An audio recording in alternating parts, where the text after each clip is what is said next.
Berjumpa lagi dengan saya Master Santo dari LPK Santo Komputer. Salam sehat, semangat, dan bahagia.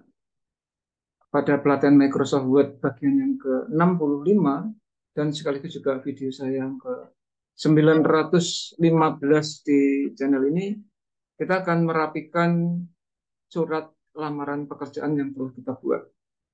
Karena kalau surat lamaran pekerjaan yang kita buat itu rapi dan menarik, tentu itu juga menjadi pertimbangan bagian HRD untuk memutuskan apakah lamaran kita di-approve ataupun ditolak. Nah, seperti apa? Sebenarnya pada video-video sebelumnya sudah pernah kita bahas, namun demikian untuk prakteknya kita aplikasikan di surat lamaran pekerjaan ini. Mari kita kerjakan bersama-sama. Oke, yuk.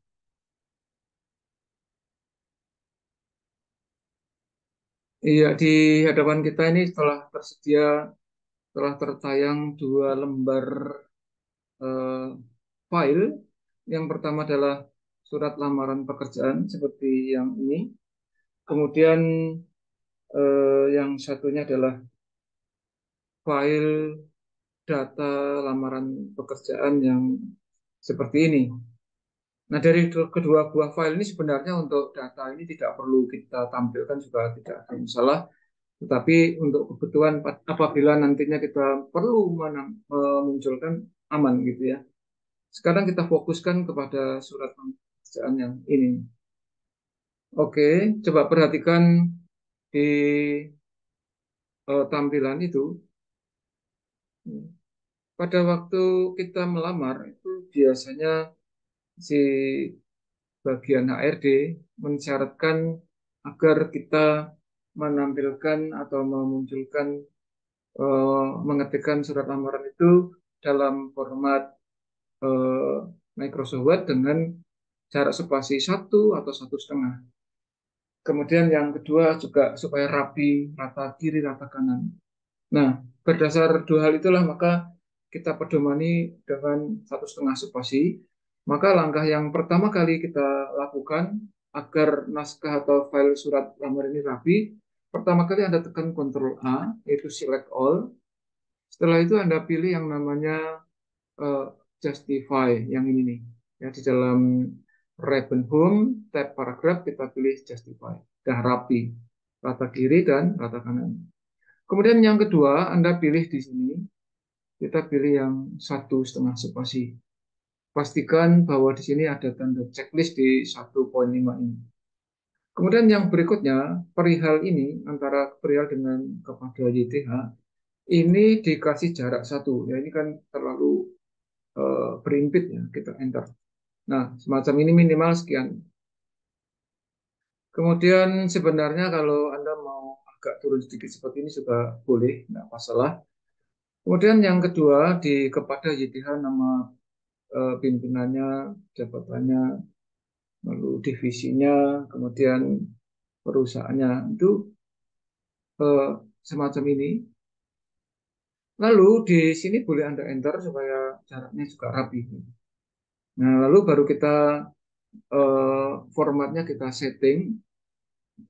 Boleh kalau menyatu seperti ini tidak bagus, ya, tidak rapi, maka kita boleh meng-enter di sini ya nama lengkap, tempat tanggal lahir, kemudian pendidikan terakhir, kemudian alamat, kemudian nomor telepon, kemudian email.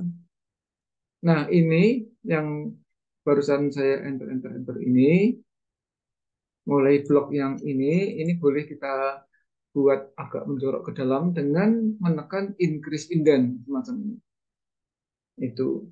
Kemudian yang berikutnya, eh, kalau mengacu ke tabel yang pernah kita bahas di video sebelumnya, ini sebetulnya boleh pakai tabel, tetapi gaya yang tabel nanti akan kita kupas di video berikutnya saja.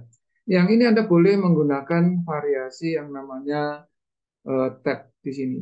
Ini kan kalau kita lihat left tab ya. Left tab ini Anda scroll ke bawah sampai antara mulai nama lengkap sampai email ini yang terpanjang adalah tempat tanggal lahir.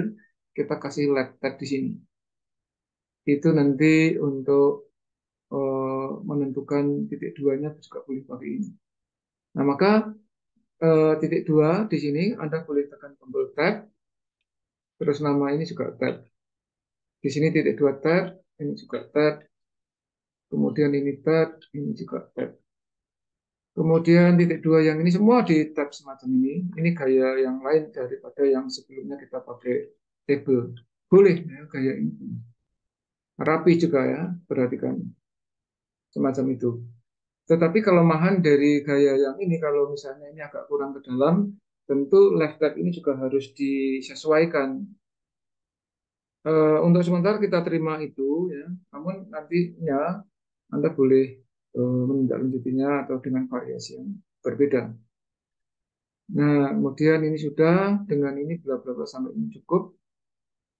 Kemudian ini juga boleh, ini tetap, ya, sampai di sini tetap.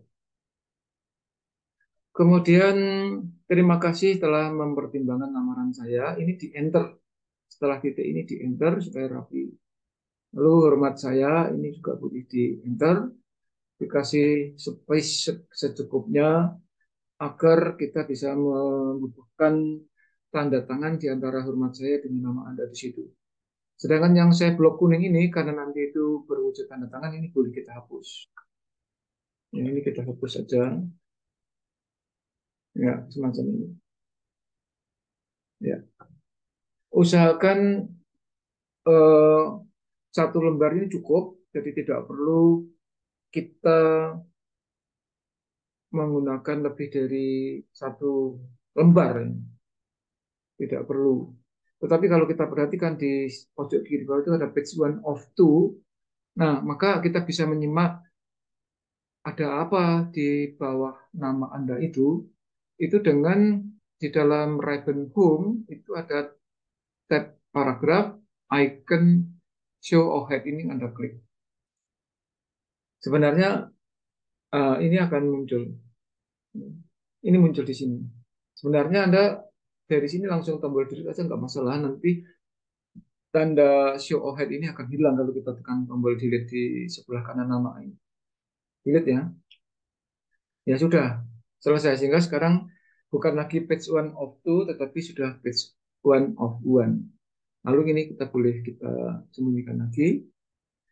Nah, agar hormat saya dengan nama ini tidak terlalu dekat, karena supaya tanda tangan cukup, Anda boleh enter lagi sekali di sini. Tapi kalau dia masih kurang nggak cukup ya, ini siasatnya adalah di ruler yang vertikal ini perhatikan bottom bottom margin ini ya, bottom margin ini boleh Anda klik turunkan sedikit secukupnya, semacam itu. Lalu pada video saya sebelumnya, kalau hormat saya dan seterusnya kan juga menggunakan table.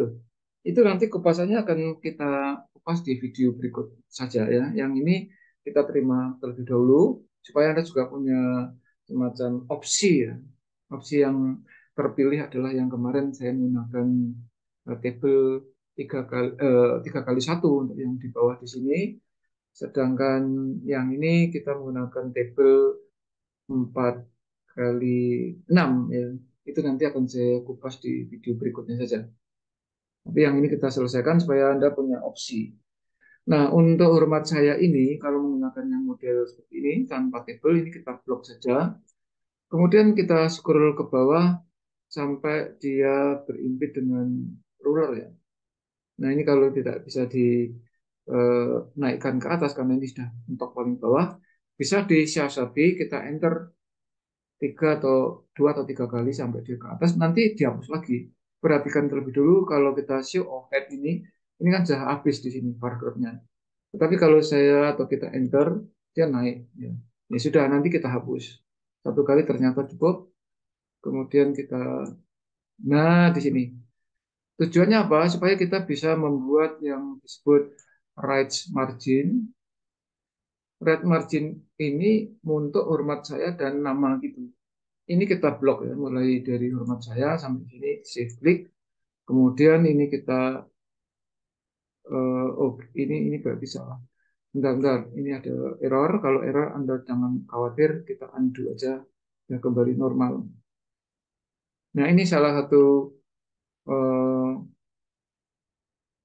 kelemahan dari metode ini. Kalau yang tadi saya gerakkan itu adalah right indent, itu tidak ada masalah. Tetapi kalau right margin akan semuanya. Jadi perbedaan antara, perhatikan ya, kalau saya right margin, itu naskah ke atas ikut semua. Ya kan? Maka kalau ada terjadi error, Anda undo. Seperti tadi ya. Namun dalam konteks ini, yang paling tepat bukan right margin, tetapi right indent, yang kotak segitiga itu. Nah, ini sehingga yang bergerak hanya yang di blok saja. Ya, kita rancang secukupnya, kira-kira nama yang terpanjang seberapa. Misalnya di 3,5 ya, perhatikan di ruler line itu. Sekian cukup, ya. Baru Anda boleh center di sini. Nah, baru kita sembunyikan lagi show overhead-nya. Sehingga kalau dengan metode ini dalam tanda petik agak sedikit ribet ya. Maka rekomendasi saya adalah Anda di dalam membuat seperti ini kita gunakan saja yang saya sebut dengan 3x1. Ya. Dan itu akan kita kupas di dalam video berikutnya. Namun sekali lagi apa yang baru saja saya sampaikan ini bersifat opsi ya. Tapi rekomendasinya harus pakai table. Oke, sementara begitu yang bisa saya sampaikan pada kesempatan kali ini. Silahkan dicoba ya supaya Anda banyak pilihan. Kalau Anda terkesan dengan video yang barusan saya sampaikan ini, silahkan like and share supaya banyak teman, relasi, atau siapapun yang menyaksikan dan sekaligus mempraktekannya menjadi kompeten. Ya, karena kita semua, Anda, saya, dan siapapun yang mempraktekkan metode ini akhirnya menjadi kompeten.